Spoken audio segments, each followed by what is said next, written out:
আমি দেখলাম বাংলাদেশে একটা বক্তা আবু তোহা আদনান খুব ভালো আলোচনা করেছিলেন। এই যে একটা ছেলে কথা বলে তোহা আদনান, ভালোই লাগে।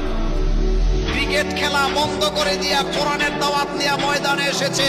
আমরা যারা আলেম, আমাদের উচিত আবু তোহা মোহাম্মদ আদনানের কপালে চুমু খাওয়া। একটা মাদ্রাসার ছাত্র বর্তমান প্রেক্ষাপট নিয়ে যা জানে, আদনান ভাই তার চাইতে ডবল জানে। চিল্লায় কম ঠিক না?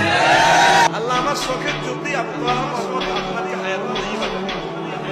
আল্লাহ এ আরশের রব তার হায়াতের মতো।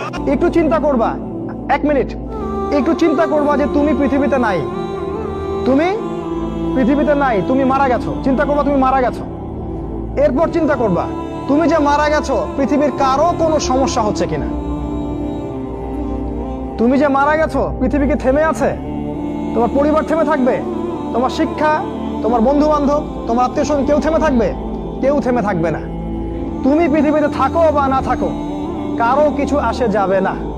আল্লাহ পাক তোমাকে যে পৃথিবীতে রেখেছেন একটা সুযোগ খালি দিয়েছেন, যাতে তুমি আল্লাহর দ্বীনের জন্য কিছু করতে পারো। এটাই আল্লাহ তোমার কাছে চান, আর কিচ্ছু চান না। আর কিচ্ছু আল্লাহ তোমার কাছে চান না।